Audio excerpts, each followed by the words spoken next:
Community-supported agriculture, or CSA, is a marketing strategy based on a partnership between farmers and the local community or consumers.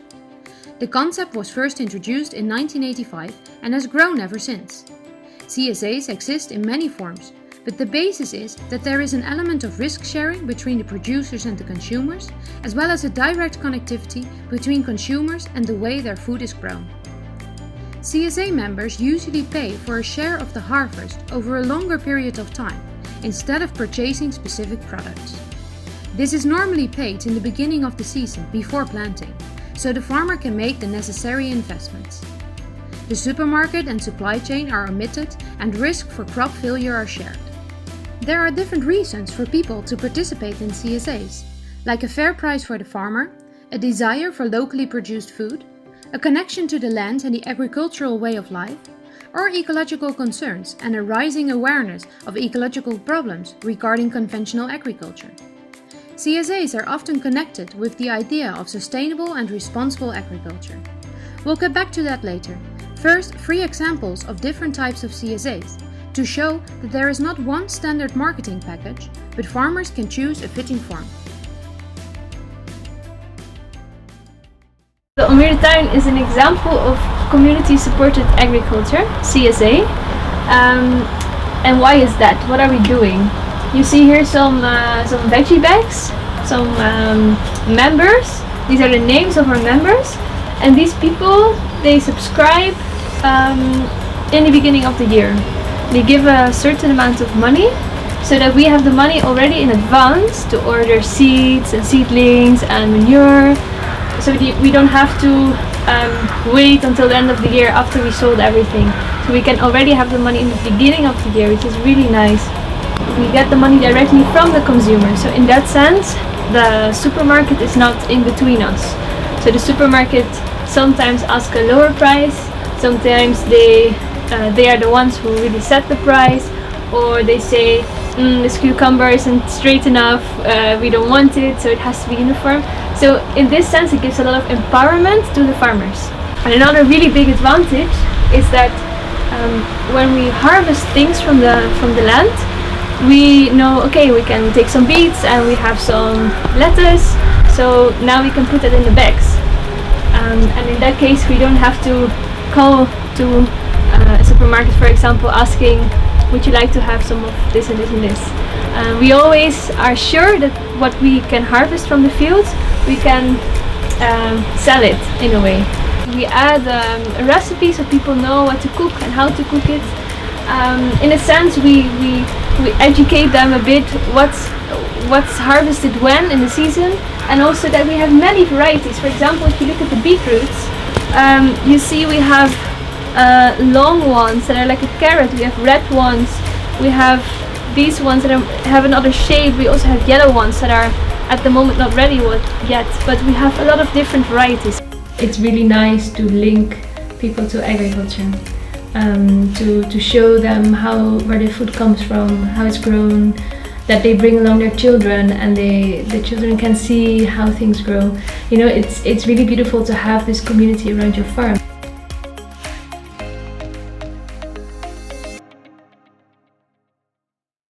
We work with an annual subscription, which is so you pay for an entire growing season, and once you are a member, once you have paid, that means you can come here anytime, any day to come and harvest everything that we think is ready to be harvested, but it's a self-harvest system, so people have to collect their own food. People can come and help, but most people just come to harvest. With the annual subscription, there's also a commitment for at least one growing season, so that gives us quite a steady, stable income. A very important part of CSA is that we have a stable, guaranteed turnover for at least one season, which means that we have almost no risk on the financial part. Also, that members should have something to say.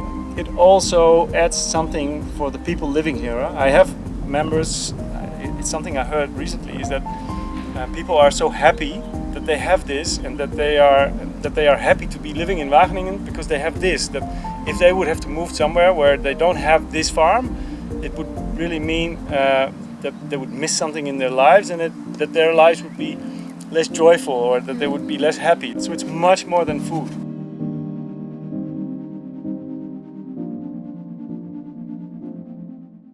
When I started with Organic Farm Veld en Beek, I realized that to get a living out of it, it would be wise to sell the products directly to the consumer, because then you have the highest price. The consumers of Veld en Beek, they become a member of the cooperative, the consumer cooperative. They pay €2.50 a year to be a member, and then they can consume the products. And very special is that the consumer cooperative is the owner of the cows. So all the consumers are partly owner of the cows. And what's special is that the consumer don't have to come to the farm, but they can do their shopping in little shops of Veld en Beek. Those are cooling containers or cooling rooms, and there all the products you find, they can come in the cooling room with the key, a special Veld en Beek key, and they can go there 7 days a week, 24 hours a day, so they can pick their products. They write down in a list where they have taken, what they have taken, or they can use the special farm app, and they can just app what they have taken, and in each month, in the end of the month, there is a bill paid by automatic banking. Now that we have seen 3 examples of CSA farms, let's get back to the question whether CSAs always have to be certified organic, sustainable or ecological. They don't need to be certified organic, I guess. Depends on what the member. I mean, part of CSA, I think, is that there's communication both ways. So that means that also the members will have something to say. So I could imagine that in most cases people would prefer organic above non-organic. So does it need to be organic? No, but if you listen to people, to your members, they will probably choose for it to be organic. Part of the CSA, which I think is very important, is this mutual or two-way communication. Is that basically what we do hopefully represents the way of working and the way of growing, and the amount and the type of vegetables that our consumers want us to grow and the way they want us to work. So CSAs are often organic or ecological because consumers want this, but it can also be the farmer who has certain views on how to grow food. Esther from the Ommuurde Tuin, for example, grows food in a way that she describes as beyond organic. For me it was so normal that if you wanted to grow food, you would also just look at how is this system working, and not just how will I get this plant to grow as fast as possible. So for me, that's organic agriculture, or agroecology, if you could also call it that. Sometimes organic is quite conventional, because there is an amount of organic farmers that come from the traditional point of view of just making a lot of kilos of something on a big acre, and they're not really looking at how can I make an ecosystem out of this. Of course they take into account that if you don't look after your soil is going to be depleted or even work against you, but it's not the main issue. And I think that's one of the things that I mean that when I say I go beyond organic. That's the idea. So I'm not trying to produce a lot of food, I'm trying to produce good food in an ecosystem. When you've got a plague, which is much more common when you're having like acres of broccoli than when you have like a little plot of broccoli, I can say, well, I'm going to try to attract insects to make sure that the caterpillars, for example, will be attacked by small wasps, stuff like that. But if you're at large scale, you don't have this way of trying to work with nature, and even though you're organic, you can use organic ways of getting rid of your caterpillars, and sometimes these are not really good for other insects.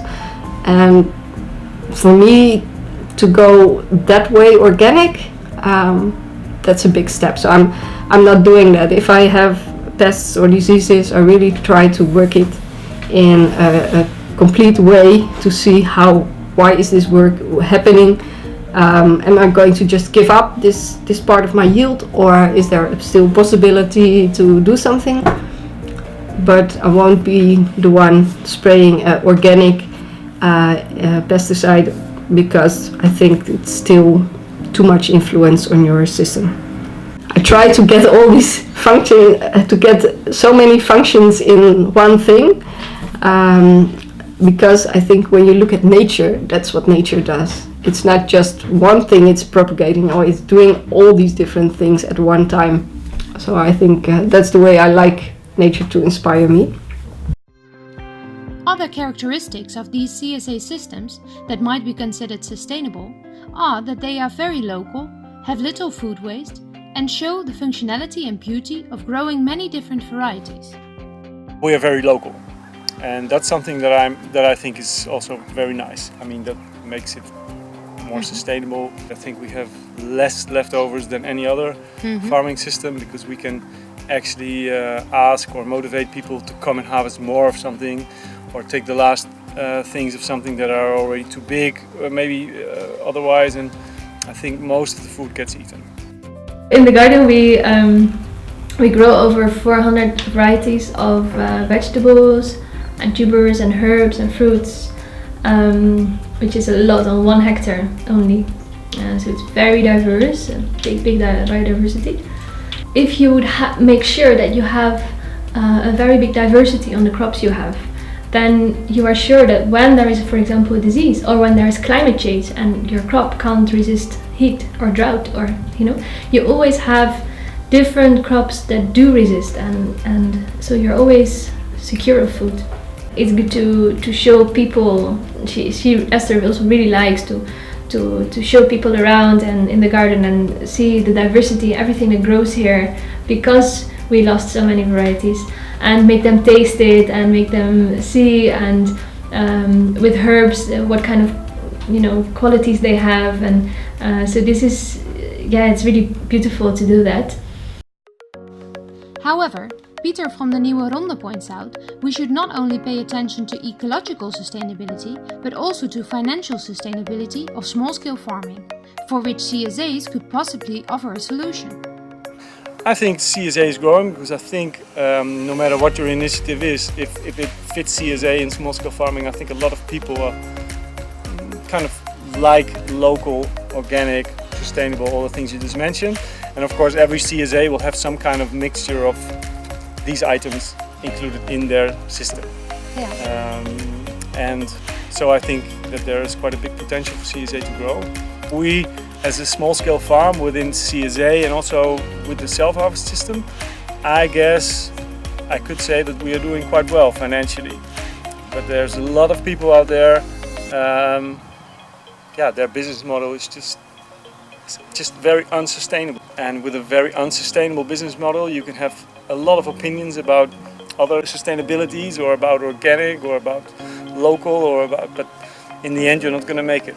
The good thing about if you're a true CSA is that, okay, let's say that if I would not do my work properly here, my members would probably cancel their subscription. I would lose my income, I would lose my farm. So that's one side of the story. The other side of the story is that if I would become ill or sick and I don't have a good insurance, or I don't take good care of myself, my members will have nothing to eat. If my members don't pay enough money and I don't have a good income, I will need to start doing something else.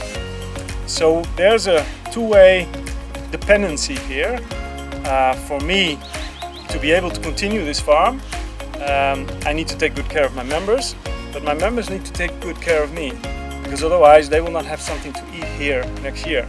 That's totally different than most other systems. Elske from the Ommuurde Tuin explains why it can be very difficult to be financially sustainable as a CSA, and she provides some new ideas of how to tackle this problem, which might be very interesting to explore further in the future of CSA farming. So in the Netherlands, we have the right to all earn the minimum wage, but that's except for freelancers, because we are entrepreneurs and we have to set our own price. So now the government wants to also have a kind of minimum wage for freelancers, which is really nice. They want to set the price around 16 euros an hour at least. But there is a problem, because at the moment I'm earning €7.50 per hour. And that means I have to also double the price of my food that I'm producing. That's a bit difficult for two reasons. The first one is that in the supermarkets you have very cheap alternatives there. They can, for example, get vegetables from abroad where labor is very cheap, so people will tend to go there. And supermarkets are not bound to buy from us, so the market isn't protected. That's the first problem. And the second is actually that in our minds, food has a certain price. And the price in our mind is quite cheap. What we think that a leek should cost or an onion should cost is really, it's really cheap. Even in the mindset of the farmers, food should be cheap. We should really de-link food from money and connect it to another value. For example, a value could be the time we put in producing food, the labor time. Let's say it takes us on average 1 hour to make one veggie bag. And then we are going to ask the people, what is the wage that you want to give us? And it would be nice if that would include also some money for retirement and some money that we can also have an insurance like everyone else. In that way, we would get a more fair price, hopefully. But there is a second thing that's really interesting, and that is that organic food, which a lot of people say, it's nice, but it's so expensive. But then if you ask the people to set the price, they can contribute in the way they can. So it also makes it more equal, not only to the farmers, but also to the consumers. It asks some flexibility of thinking and not seeing a leek and thinking about a few euros a kilo, but to really see beyond that and see the true value again, and to realize how much time it takes to grow it, contributing to a way of food production that is good for the people, the consumers, the farmers, but also for the soil, for the ecosystem. It's more community-based, it's more carrying it together and not saying, it's the farmers, they should do the job, or saying, the government should do the job. No, this is a way to do it together. In conclusion, CSA farms do not have to be organic or sustainable, but because of the close relationship between the farmers and consumers, the consumers have a say in how their food is produced. This allows consumers to express their desire for organically and sustainably produced food, which result in that, for example, in the US, 94% of CSAs is organic or biodynamic. The mutual dependency between farmer and consumers can provide financial security for the farmer. However, in reality, many CSA farmers lack a good insurance or retirement. To make CSA future-proof, we should pay more attention to financial sustainability. Since CSA farms are local, food only travels a short distance from the farm to the kitchen, decreasing transportation. CSAs can educate consumers on seasonal availability and a wider variety of vegetables and fruits. This can create a closer connection to our food system.